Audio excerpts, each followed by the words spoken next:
Dear students, आज हम नया टॉपिक स्टार्ट करने जा रहे हैं that's mentioned in your course, that's electromagnetic induction. Electromagnetic induction is the phenomena in which electric current is generated by changing magnetic flux or by changing magnetic field. So the phenomena of generation of electric current by changing magnetic flux is called electromagnetic induction. इसका जो concept है वो कैसे develop हो गया, जैसा कि आपने ओर्स्टेड एक्सपेरिमेंट में पढ़ा कि जो मूविंग चार्ज है that means current, it produces magnetic field. Moving charge की वजह से या करंट की वजह से मैग्नेटिक फील्ड जनरेट हो जाता है. तो क्वेश्चन अराइज हो गया था कि क्या इसका कन्वर्स जो है क्या वो भी पॉसिबल है, यानी क्या मूविंग मैग्नेट्स जो है, जो मूविंग मैग्नेट्स है, क्या उनकी वजह से इलेक्ट्रिक करंट जनरेट हो सकता है. सो this is how the concept of electromagnetic induction और the idea of electromagnetic induction has arisen. So the answer was clearly yes. After Henry and Faraday performed certain experiments, they concluded that the changing magnetic flux or moving magnets can also generate electric current. So, जिस वक्त ये Faraday ने electromagnetic induction discover किया था तो उससे question पूछा गया था कि what is the need of this electromagnetic induction, इसका क्या इंपॉर्टेंस है, इसकी क्या बेनिफिट्स क्या है इसके. तो फैराडे का जवाब था कि what is the use of a new born baby, जो एक नया बच्चा जन्म लेता है कि उसका क्या इंपॉर्टेंस होता है, इसका क्या यूज होता है. तो वही यूज जो है वो इस इलेक्ट्रोमैग्नेटिक इंडक्शन का. आज हम देख रहे हैं जो हमारे इर्द गिर्द हमारे कंप्यूटर्स हैं, जो ट्रेन्स हैं, या जो हवाई जहाज हम यूज करते हैं, या अदर जो हमारे इर्द गिर्द जो भी लाइटिंग के लिए जो हम ये डिवाइसेस यूज करते हैं, most of them these are all actually associated with the discovery of this electromagnetic induction. क्योंकि जो प्रेजेंट डे जनरेटर्स हैं या जो ट्रांसफार्मर्स हैं, जो जनरेटर्स या ट्रांसफार्मर जो है वो बेस्ड है इस इलेक्ट्रोमैग्नेटिक इंडक्शन पे. सो इसलिए आजकल जो हमारी जो लाइफ है that is wholly and solely dependent on this electromagnetic induction. So we can say this electromagnetic induction has changed the course of human development. इसकी वजह से जो डेवलपमेंट जो है उसमें एक रेवोल्यूशन आ गया इसकी वजह से, इलेक्ट्रोमैग्नेटिक इंडक्शन की वजह से. सो इसमें हम पहले स्टार्ट करने जा रहे हैं जो एक्सपेरिमेंट्स हेनरी और फैराडे ने किए थे, उनमें से हम 3-4 एक्सपेरिमेंट्स यहाँ पे डिस्कस करेंगे. How they established that this changing magnetic flux और मूविंग मैग्नेट्स जो है इनकी वजह से कैसे इलेक्ट्रिक करंट जो है वो जनरेट हो जाता है. सो हम स्टार्ट करने जा रहे हैं वहीं से. So experiments of Faraday and Henry. Experiments of Faraday and Henry. तो इनने सर्टेन एक्सपेरिमेंट्स किए हैं to establish the electromagnetic induction. इसमें हम 2-3 एक्सपेरिमेंट से स्टडी करेंगे. So let's begin with experiment 1. जो पहला एक्सपेरिमेंट हम यहाँ पे डिस्कस करेंगे वो ये है कि फैराडे और हेनरी ने क्या लिया था, एक कॉइल ली थी उन्होंने. Let's suppose this is a coil.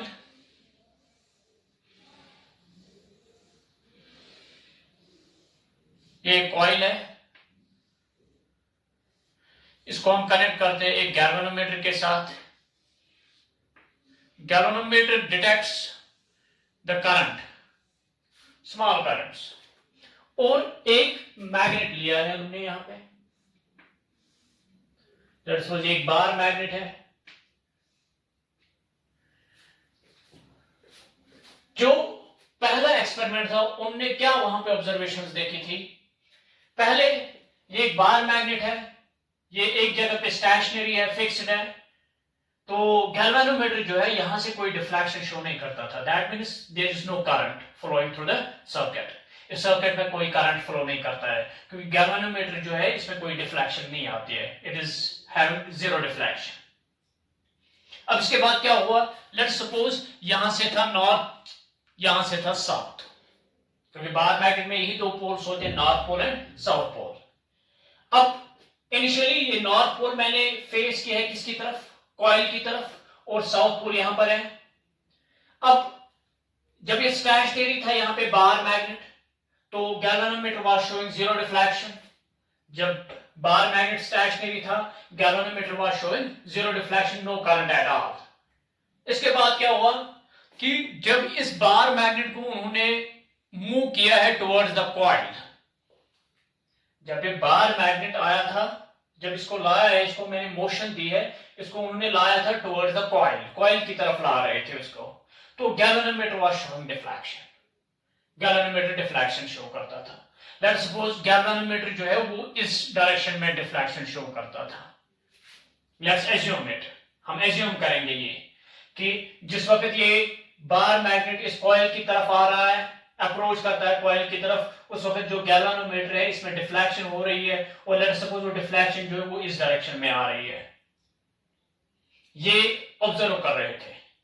इसके बाद क्या हो गया कि जब ये इसको अब वापस खींच रहे हैं, they are pulling back this bar magnet, जब इसको पीछे ले जा रहे हैं वापस, again galvanometer was showing deflection, galvanometer फिर से डिफ्लेक्शन शो करता था, but it was showing deflection in the opposite direction. ये रिवर्स डायरेक्शन में अब डिफ्लेक्शन शो करता था, दूसरे केस में ये ऐसे डिफ्लेक्शन शो करता था। सो दैट मीन्स करंट की डायरेक्शन जो है वो रिवर्स हो गई है। ये इनकी ऑब्जर्वेशंस थी। जब बार मैग्नेट स्टेशनरी था, galvanometer was showing zero deflection, कोई करंट नहीं आता था। इसके बाद क्या किया उन्होंने, जो ही ये बार मैग्नेट आगे आता था, अप्रोच करता था towards the coil, galvanometer was showing deflection. जब ये बार मैग्नेट पीछे ले रहे थे तब भी गैल्वेनोमीटर वाज शोइंग डिफ्लेक्शन। यानी जब ये बार मैग्नेट मोशन में था, जब ये इस कॉइल की तरफ आ रहा था या जब कॉइल से दूर चला जा रहा था, तो इस गैल्वेनोमीटर में डिफ्लेक्शन आ रही थी। दैट मींस करंट उस केस में जनरेट हो जाता था। लेकिन करंट कैसे जनरेट हो जाता था, जिस वक्त ये north pole towards the coil आ जाता था, गैल्वेनोमीटर एक डायरेक्शन में डिफ्लेक्शन शो करता था। जब ये हम पीछे खींचते थे, जब इसको पीछे लेते थे, तो उस वक्त भी गैल्वेनोमीटर डिफ्लेक्शन शो करता, but in the opposite direction. So that means ये जो करंट इन दो केसेस में है वो अपोजिट डायरेक्शंस में, वो अपनी डायरेक्शन चेंज करता था। लेट्स सपोज जिस केस में ये नॉर्थ ऐसे हम अप्रोच करते थे, तो लेट्स सपोज करंट की डायरेक्शन ऐसे थी। लेट्स सपोज ये था, सपोज ये ऐसे आता था करंट। जिस वक्त हम इसको आप पीछे लेते थे, तो उस वक्त करंट जो है वो ऐसे आता था। Current was reversing its direction, वो अपनी डायरेक्शन जो है रिवर्स करता था। ये इनका पहला ऑब्जर्वेशन था। अब दूसरा ऑब्जर्वेशन क्या था? अब दूसरा ऑब्जर्वेशन ये था कि लेट सपोज जब नॉर्थ आता था, सपोज जब नॉर्थ आता था टुवर्ड्स द कॉइल, जब नॉर्थ पोल हम लेते थे टुवर्ड्स द कॉइल, तो उस केस में जो करंट है, let suppose current was flowing clockwise, suppose anti clockwise. Suppose मैं ऐसे शो करता हूं, यानी जो गैल्वेनोमीटर शो ऐसे डिफ्लेक्शन करता है। Suppose current was flowing anti clockwise, ये ऐसे शो फ्लो करता था एंटी क्लॉकवाइज।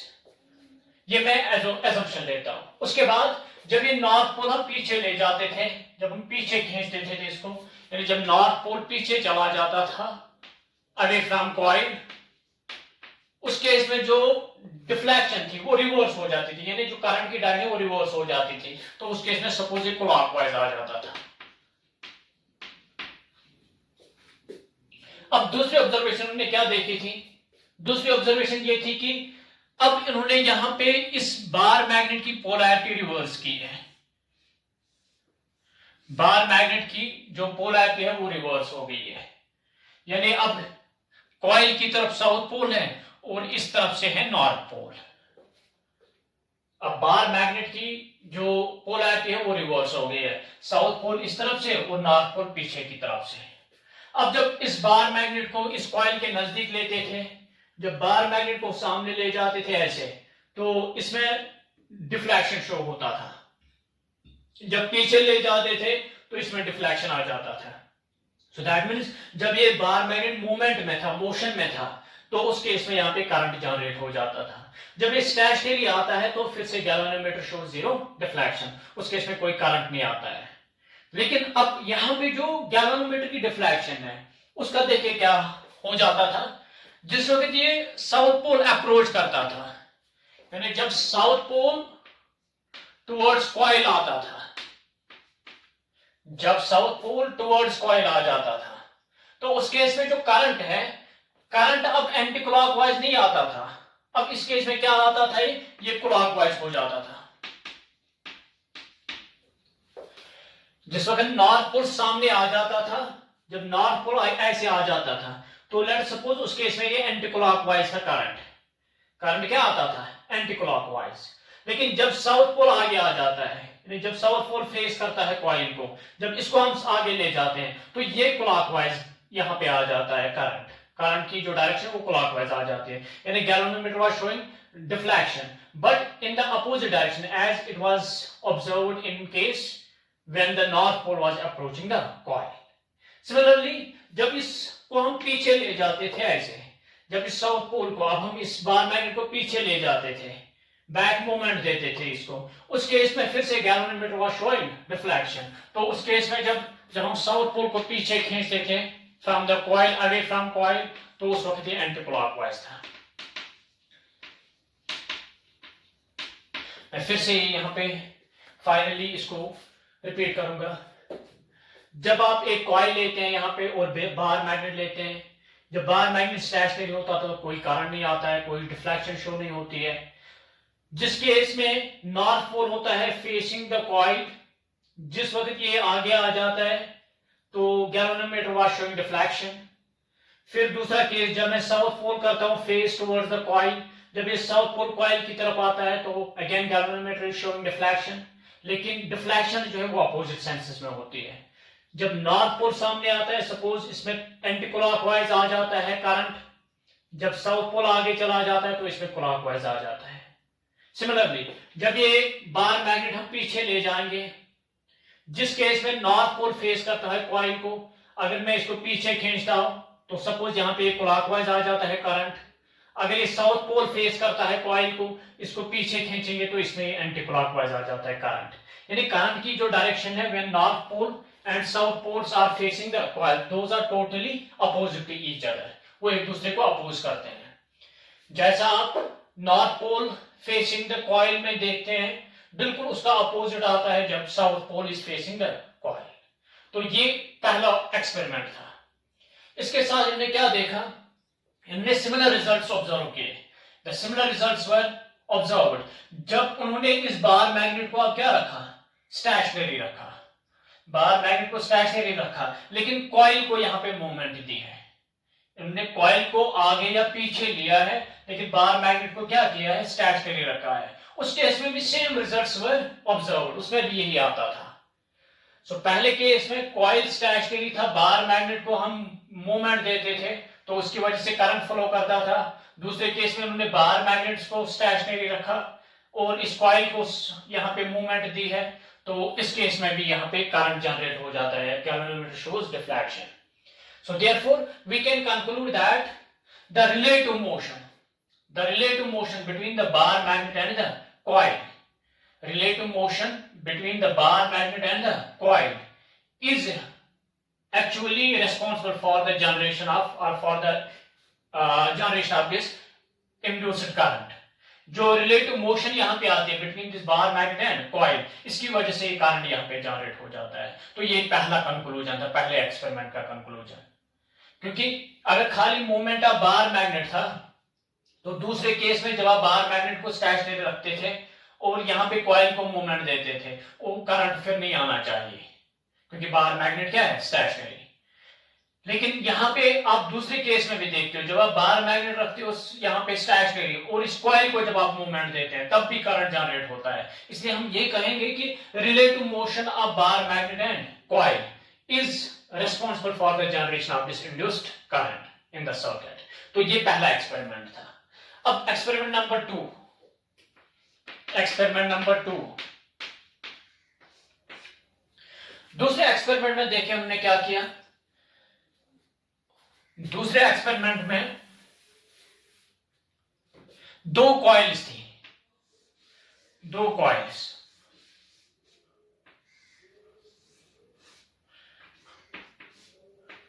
ऐसे let's suppose it is C1, it is C2। C1 coil को आप कनेक्ट करते हैं यहां पे एक सोर्स जिसकी वजह से इसमें करंट आएगा, और C2 कॉइल में आप खाली एक गैल्वेनोमीटर कनेक्ट करते हो, इसमें कोई सोर्स आपने नहीं दिया है। अब क्या है कि जब ये दोनों यहां पर स्टेशनरी है, जब दोनों कॉइल स्टेशनरी है तो galvanometer was showing 0 deflection, galvanometer में कोई डिफ्लेक्शन नहीं आता था। इस एक्सपेरिमेंट में क्या किया था उन्होंने 2 कॉइल्स ली है, एक कॉइल को गैल्वेनोमीटर के साथ कनेक्ट किया, दूसरी कॉइल को एक सोर्स के साथ कनेक्ट किया जहां से वो करंट सप्लाई करता है। पहले केस में क्या देखा इन्होंने, जब ये स्टेशनरी थे दोनों कॉइल्स तो कोई डिफ्लेक्शन नहीं आती थी यहाँ पे, so therefore no current was produced in the circuit. इस सर्किट में कोई करंट प्रोड्यूस नहीं होता था। अब उसके बाद इन्होंने क्या किया, लेट्स सपोज इस कॉइल C2 को उन्होंने फिक्स किया है, इसको इन्होंने स्टेशनरी रखा। इस C1 कॉइल को जब ये आगे लेते थे galvanometer was showing the deflection, जब इसको पीछे ले जाते थे galvanometer was showing the deflection. लेकिन डिफ्लेक्शन जो है वो रिवर्स डायरेक्शन में आती थी। जब ये आगे ले जाते थे, सपोज डिफ्लेक्शन क्लॉकवाइज थी, सपोज करंट डिफ्लेक्शन ऐसे थी, जब ये पीछे ले जाते थे तो डिफ्लेक्शन जो है वो लेट्स सपोज रिवर्स डायरेक्शन में आती थी। इसका मतलब जो करंट जो है दोनों केस में वो अपोजिट डायरेक्शन से फ्लो करता है। जिस वक्त ये आगे आ जाता है सपोज उस वक्त ये क्लॉकवाइज करंट जनरेट हो जाता है, जब हम पीछे इसको ले जाते हैं उस केस में जो करंट है वो एंटी क्लॉकवाइज आ जाता है फिर। और दूसरा इन्होंने ये देखा कि अब इस कॉइल को स्टेशनरी रखा, इस कॉइल को स्टेशनरी रखा, अब इसको जब हमने मोमेंट दी है, इसको मोशन इसको ऐसे लिया है सामने तो यहाँ पे गैल्वेनोमीटर में डिफ्लेक्शन आ जाती थी, इसको पीछे ले जाते थे तो गैल्वेनोमीटर में डिफ्लेक्शन आ जाती थी। So again we can conclude that relative motion between the coils is responsible for the generation of current। जो करंट यहाँ पे जनरेट हो जाता है इस सर्किट में, ये किसकी वजह से हो रहा है, जो रिलेटिव मोशन है यहाँ बिटवीन द 2 कॉइल्स, इसकी वजह से यहाँ पे एक्चुअली ये करंट जनरेट हो जाता है। तो ये दूसरा एक्सपेरिमेंट था। अब तीसरा एक्सपेरिमेंट है experiment 3।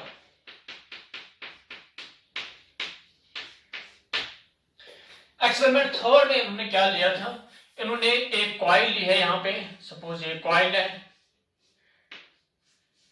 It is connected to galvanometer C2, और एक कॉइल है यहाँ पे सपोज C1 कॉइल है।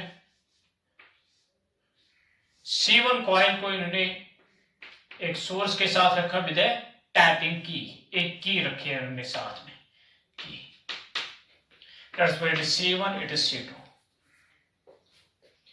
पहले जब ये की ओपन थी यानी यहां से कोई करंट नहीं आता था तो दोनों स्टेशनरी, अब ये भी स्टेशनरी है ये भी स्टेशनरी है, तो गैल्वेनोमीटर वाज शोइंग 0 डिफ्लेक्शन। उसके बाद जो ही इस की को प्रेस करते थे, the instant the key was pressed, जिस इंस्टेंट पे हम इस की को प्रेस कर रहे थे galvanometer was showing momentary deflection, ये उस टाइम डिफ्लेक्शन शो करता था।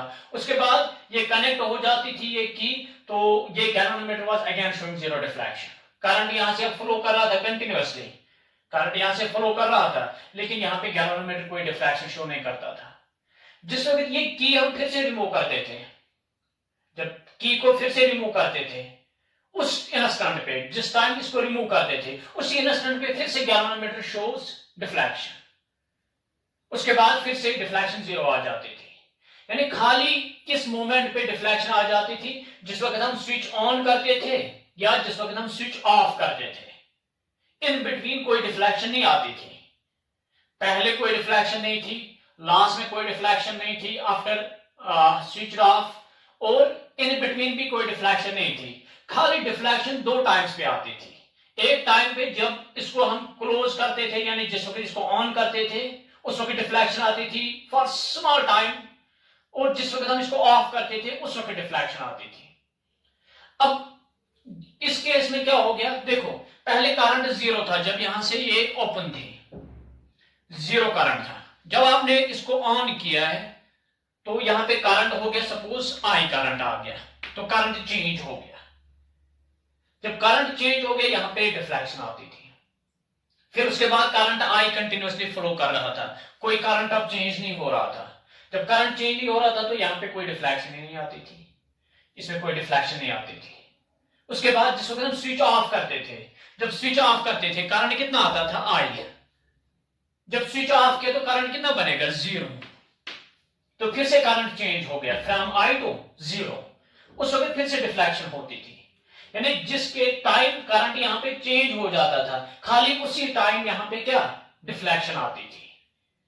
जब करंट चेंज होता था यानी ऑन के time zero to I deflection, off के time I to zero deflection, in between जब I current constant current I flow कर रहा था कोई डिफ्लेक्शन नहीं आती थी। तो यहां पे ये तीसरा एक्सपेरिमेंट था। तो therefore we can conclude that change in current, जिस वक्त यहां पे करंट चेंज हो जाता है, that is actually responsible for the generation of induced current in coil C2। इस C2 कॉइल में या इस सर्किट में उसकी वजह से वो करंट जनरेट हो जाता था। तो ये तीन एक्सपेरिमेंट्स थे इनके, या इन्होंने बहुत सारे एक्सपेरिमेंट्स किए, हमने यहाँ पे यही तीन यहाँ पे डिस्कस किए। देखो पहले केस में बार मैग्नेट और कॉइल ली थी, relative motion between bar magnet and coil was inducing the current in the circuit. दूसरे केस में relative motion between the coil carrying current and this coil which was connected to galvanometer, it was responsible for the generation of induced current। और तीसरे case में क्या था, जो यहाँ पे हम यहाँ पे टैपिंग की प्रेस करते थे उसी टाइम यहाँ पे इंड्यूस हो जाता था करंट। सो ये तीन एक्सपेरिमेंट्स थे। अब तीनों एक्सपेरिमेंट में देखो क्या चेंज हो जाता है। इसमें करंट चेंज हो जाता था zero to I and I to zero. जब जीरो टू आई, पहले जब करंट जीरो था तो मैग्नेटिक फील्ड जीरो था, फिर जब करंट आई था तो मैग्नेटिक फील्ड का कोई वैल्यू था, फिर आई से जीरो आ गया तो फिर magnetic field from some value to zero बना, यानी पहले zero magnetic field to B magnetic field बना, तो चेंज हो गया था मैग्नेटिक फील्ड।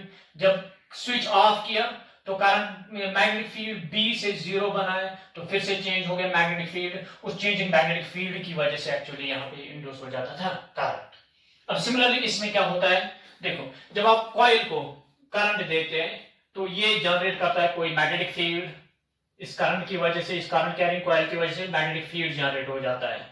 अब जब आप इस कॉइल को मूवमेंट देते हैं, मोशन देते हैं, तब इसको सामने ले जाते हो या पीछे ले जाते हो, इसकी वजह से एक्चुअली मैग्नेटिक फील्ड की स्ट्रेंथ या magnetic flux through this coil, इस कॉइल के थ्रू जो मैग्नेटिक फ्लक्स है वो चेंज हो जाता है। उस मैग्नेटिक फ्लक्स की वजह से यहाँ पे इंड्यूस होता था करंट। इसी तरह जब आप बार मैग्नेट पीछे या सामने लाते थे, जब आप बार मैग्नेट को आगे लेते थे या पीछे ले जाते थे, उसकी वजह से इस कॉइल के थ्रू जो मैग्नेटिक फ्लक्स है, इस कॉइल के थ्रू मैग्नेटिक फ्लक्स चेंज हो जाता था, उसकी वजह से यहाँ पे ये करंट इंड्यूस हो जाता था। So these were some experiments performed by Faraday and Henry, and from these experiments Faraday जो है उन्होंने एक लॉ दिया है regarding this generation or regarding the generation of this induced EMF or induced current. That's what we call as Faraday's law of electromagnetic induction.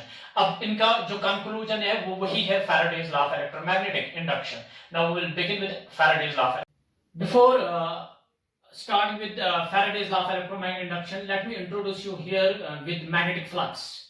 Magnetic flux.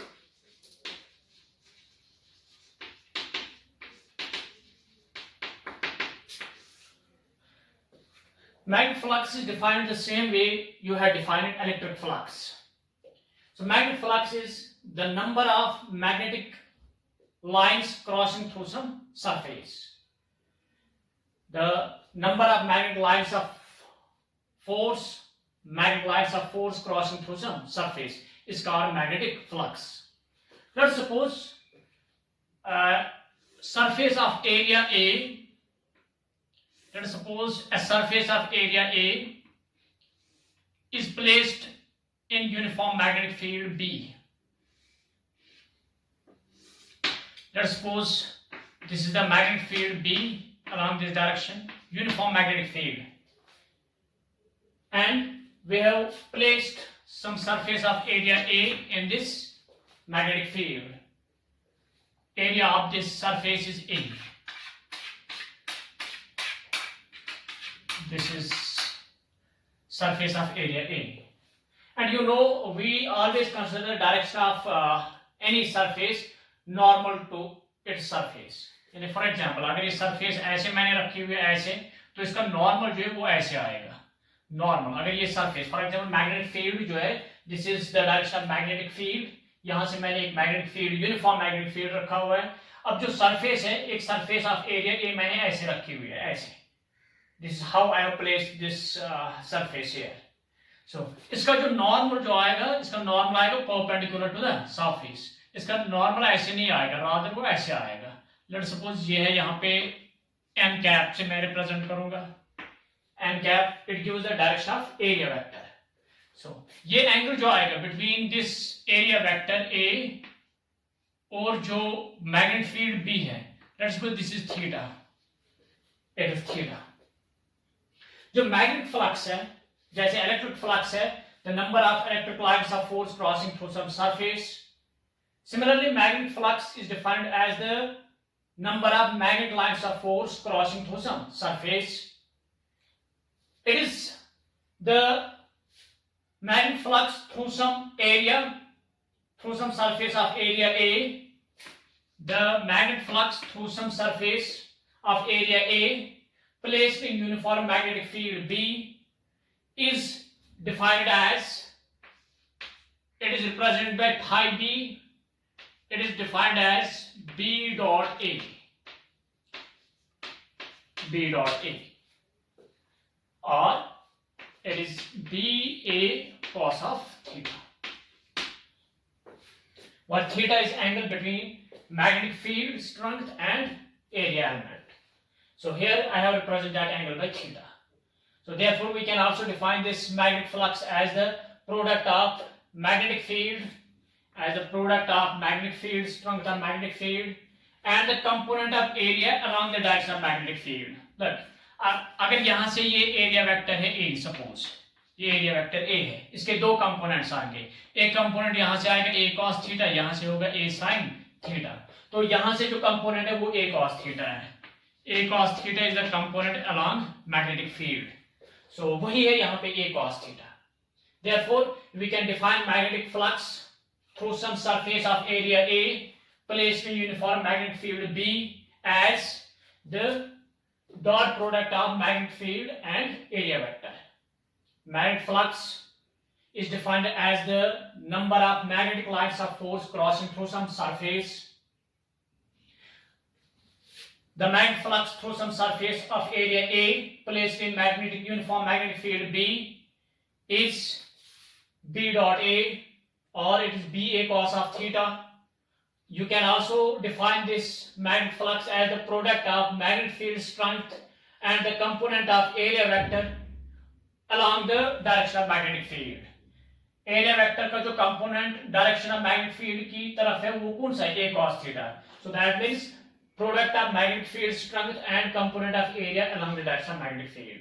This is how we define this magnetic flux. Magnetic flux is defined as the magnetic lines of force crossing through some surface.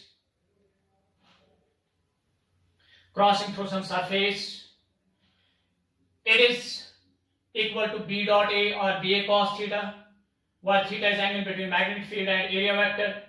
So we can also define it as the product of magnetic field and the component of area vector along the direction of magnetic field. जो इसका SI unit है वो है tesla metre square. Tesla metre square, और जिसको हम weber भी नाम देते हैं, वेबर. मैग्नेटिक फ्लक्स कब मैक्सिमम होगा? मैग्नेटिक फील्ड उस केस में मैक्सिमम होगा अगर ये थीटा क्या आएगा? 0. फिर जब थीटा 0 आएगा तो cos 0 इज 1, cos का मैक्सिमम वैल्यू होता है 1, cos का मैक्सिमम वैल्यू होता है 1, और वो कब होता है जब ये थीटा कितना आएगा 0, तो उस केस में मैग्नेटिक फ्लक्स भी क्या आएगा मैक्सिमम। सो मैग्नेटिक फ्लक्स किस केस में मैक्सिमम आएगा, जब ये थीटा जो आएगा 0 आएगा, दैट मींस जब ये एरिया जो है, एरिया अगर इसको आप ऐसे नॉर्मल रखेंगे to the magnetic field, if the surface is or if the magnetic field is perpendicular to the surface, अगर ये surface पे ऐसे perpendicular आता है तो क्योंकि surface का जो एरिया वेक्टर है, एरिया वेक्टर की डायरेक्शन ऐसे आएगी, यानी ऐसे होगा एरिया वेक्टर, और बी भी इसी डायरेक्शन में होगा, तो उस केस में क्या आएगा, थीटा वो 0 आएगा। जब थीटा 0 आएगा तो उस वक्त cos जो आएगा मैक्सिमम आएगा, जब cos मैक्सिमम आएगा तो मैग्नेटिक फ्लक्स मैक्सिमम होगा। So magnetic flux is maximum when the surface is perpendicular to the magnetic field. So this is how we define this magnetic flux. So magnetic flux can be changed. It can be changed by changing the strength of magnetic field, by changing the shape, by changing the shape or size of the surface. That means area जब आप change करेंगे, और by changing this theta angle between the, by changing angle between the magnetic field and the area vector. So that means अगर आप इसको rotate करेंगे, यहाँ पे अगर आप इस सरफेस को, लेट्स सपोज ये ऐसे, पहले ये सरफेस, तो यहाँ से B है, इसी डायरेक्शन में एरिया वेक्टर भी है, तो एंगल 0 है। अगर हम इसको रोटेट करेंगे ऐसे, तो नॉर्मल ऊपर जा रहा है, ऐसे ऊपर ऊपर, तो यहाँ पे एंगल जो है ये चेंज हो जाएगा जब आप इसको रोटेट करेंगे। तो जब एंगल चेंज हो जाएगा तो मैग्नेटिक फ्लक्स चेंज होगा। अगर आप फॉर एग्जांपल, अगर आप ये यूनिफॉर्म मैग्नेटिक फील्ड ऐसे इस डायरेक्शन में है, इस डायरेक्शन में यूनिफॉर्म मैग्नेटिक फील्ड ऐसे, इस तरफ से मैग्नेटिक फील्ड की डायरेक्शन ऐसे है, इस डायरेक्शन में यूनिफॉर्म मैग्नेटिक फील्ड है। अगर आपने सरफेस ऐसे रखी है, सरफेस आपने ऐसे रखी है इसमें यूनिफॉर्म मैग्नेटिक फील्ड में, तो इसका नॉर्मल जो आएगा वो ऊपर होगा ऐसे, तो एंगल कितना बनेगा between area vector and magnetic field, वो बनेगा 90। उस केस में फ्लक्स कितना आएगा 0, क्योंकि cos 90 इज 0, तो फ्लक्स आएगा 0 उस केस में। This is all about this magnetic flux. अब मैग्नेटिक फ्लक्स को आप चेंज कर सकते bye changing the magnetic field, by changing the area, magnitude of area, और बाय रोटेटिंग दैट सरफेस, और bye changing the angle between the area vector and the magnetic field. Now we will start here with Faraday's law of electromagnetic induction. Faraday's law of electromagnetic induction. जैसा मैंने अभी बोला आपसे कि जो हमने experiments पढ़े हैं फैराडे और हेनरी के, उनका जो कंक्लूजन है, वही कंक्लूजन जो है वो एक लॉ की फॉर्म में दिया है, किसने, फैराडे ने, which we now know as Faraday's law of electromagnetic induction. Faraday's law of electromagnetic induction states that whenever the magnetic flux changes through a coil, जब आप देखते हैं किसी कॉइल के थ्रू मैग्नेटिक फ्लक्स चेंज हो रहा है, whenever magnetic flux changes through some coil, EMF or current is induced in that coil. अगर आप फॉर एग्जांपल ये कॉइल में लेता हूं ऐसे, जैसे कॉइल, अगर इसके थ्रू मैग्नेटिक फ्लक्स जो है, magnetic lines of force, suppose magnetic lines of force ऐसे आती है, अगर ये मैग्नेटिक फ्लक्स इसके थ्रू चेंज हो जाता है, सपोज आपने यहाँ पे बार मैग्नेट, सपोज ये है नॉर्थ, ये है साउथ, आपने बार मैग्नेट को आगे लाया तो जो यहाँ से मैग्नेटिक फ्लक्स है वो इंक्रीज हो जाएगा, क्योंकि यहाँ से बार मैग्नेट से सपोज ये मैग्नेटिक लाइंस ऑफ फोर्स ऐसे निकलती है, ऐसे, सिमिलरली नीचे से ऐसे, सपोज ऐसे आती है। जब आप इसको आगे ले रहे हैं, इस बार मैग्नेट को, जब बार मैग्नेट को हम आगे लेते हैं तो इसके थ्रू ज्यादा लाइंस क्रॉस हो जाएंगी इस कॉइल के थ्रू। जब इस बार मैग्नेट को हम पीछे ले जाएंगे, इसके through magnetic lines of force जो है कम पास हो जाएंगी। सो दैट मींस जब आप इस बार मैग्नेट को आगे लाएंगे, flux through this coil will increase, जब आप इसको पीछे ले जाएंगे, flux through this coil will decrease. So this is what we mean by change in flux. अब जो फैराडे है, फैराडे ने यही कहा कि whenever magnetic flux through some coil change, किसी कॉइल के थ्रू जब भी मैग्नेटिक फ्लक्स चेंज हो जाएगा, जब भी मैग्नेटिक फ्लक्स चेंज हो जाएगा तो उसमें ईएमएफ उस कॉइल में ईएमएफ या करंट इंड्यूस हो जाता है। ये था फैराडेज कंक्लूजन। जो कंक्लूजन था उन सारे एक्सपेरिमेंट्स का वो यही था कि changing magnetic flux induces current और ईएमएफ इन द कॉइल। अब इंड्यूस हो गया ईएमएफ या करंट इंड्यूस हो गया है, तो ये तो पता हमने काज क्या है इसका, यानी किसकी वजह से इंड्यूस हो गया, किसकी वजह से जनरेट हो गया है। लेकिन कितना जनरेट हो गया उसके लिए इसका सेकंड पार्ट है। फैराडे लॉ का सेकंड पार्ट यही कह रहा है कि जो अब ईएमएफ इंड्यूस हो गया है, the EMF induced is directly proportional to the changing magnetic flux, to the rate of change of magnetic flux. किस रेट से मैग्नेटिक फ्लक्स चेंज हो जाता है, तो अकॉर्डिंगली ईएमएफ जो यहां पे इंड्यूस होगा उसका मैग्नीट्यूड डिटरमाइन करेंगे हम। So Faraday's law of electromagnetic induction stated that whenever magnetic flux through some coil change, EMF or current is induced in the coil. The EMF induced in the coil, the EMF induced in the coil is directly proportional to the rate of change of magnetic flux. Faraday's law यही है। Whenever magnetic flux through some coil change, EMF or current is induced in the coil, the EMF induced in the coil is directly proportional to the rate of change of magnetic flux through that coil. ये है यहाँ पे Faraday's law, और मैं इसको ऐसे लिख सकता हूँ EMF is equal minus d phi b by dt। phi represent करता है flux, phi b, d by dt means rate of change of flux. ये जो नेगेटिव साइन है यहाँ पे, नेगेटिव साइन इसका डायरेक्शन दिखाता है। नेगेटिव साइन इंडिकेट्स द और it gives the direction of induced EMF. ये हम इन डिटेल डिस्कस करेंगे इस नेगेटिव साइन का इंपैक्ट। ये नेगेटिव साइन क्यों आते हैं यहाँ पे, ये हम लेंज़ेस लॉ में इन डिटेल डिस्कस करेंगे। यहाँ पे आप खाली याद रखिएगा कि it gives the direction of induced EMF. So now अगर हम खाली इसका मैग्नीट्यूड देखेंगे, magnitude of EMF induced is equal to D phi B by D. ये यहां पे इसका मैग्नीट्यूड देता है, ये negative sign along with direction. So ये नेगेटिव साइन क्यों आती है इसको हम इन डिटेल डिस्कस करेंगे लेंज़ेस लॉ में।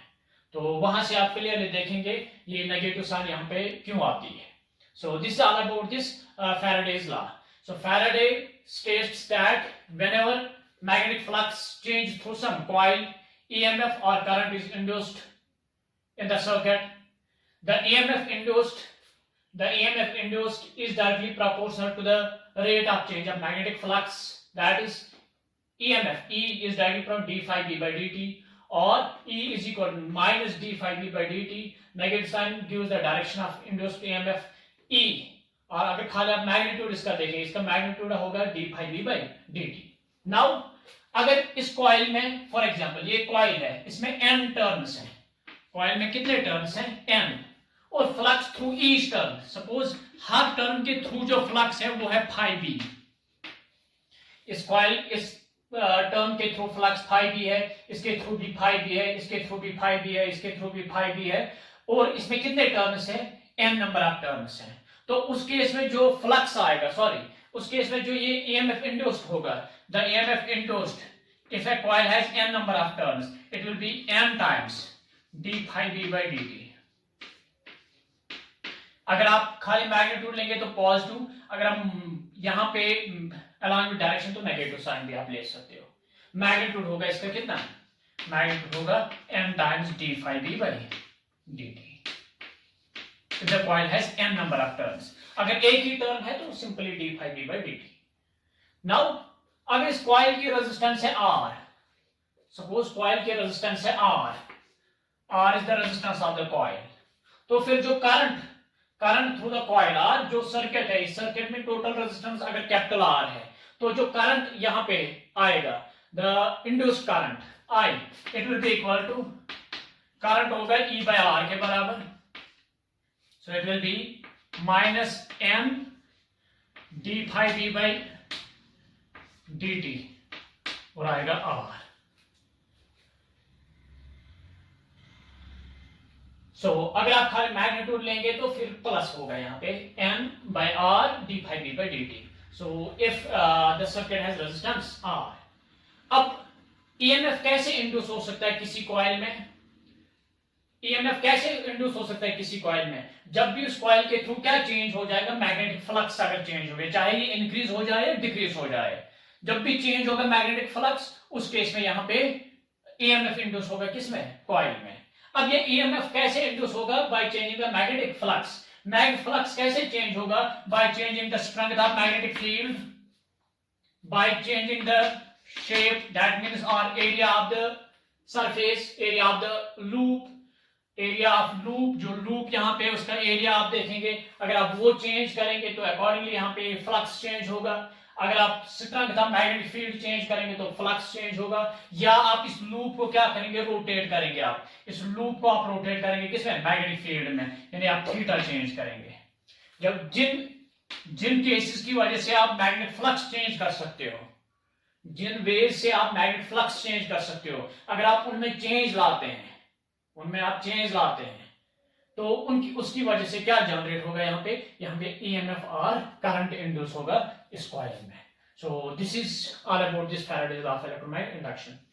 Next states that whenever magnetic flux through some coil changes, EMF or current is induced in the coil. The EMF induced in the coil is directly proportional to the rate of change of magnetic flux. So or E is directly equal to d phi b by dt, or E is equal to minus d phi b by dt, और अगर आप खाली magnitude लेंगे तो d phi b by dt. Negative sign gives the direction of current. So induced current. Now this is all about this Faraday's law. अब इसके बाद आएगा Lenz's law, वो हम नेक्स्ट लेक्चर में देखेंगे.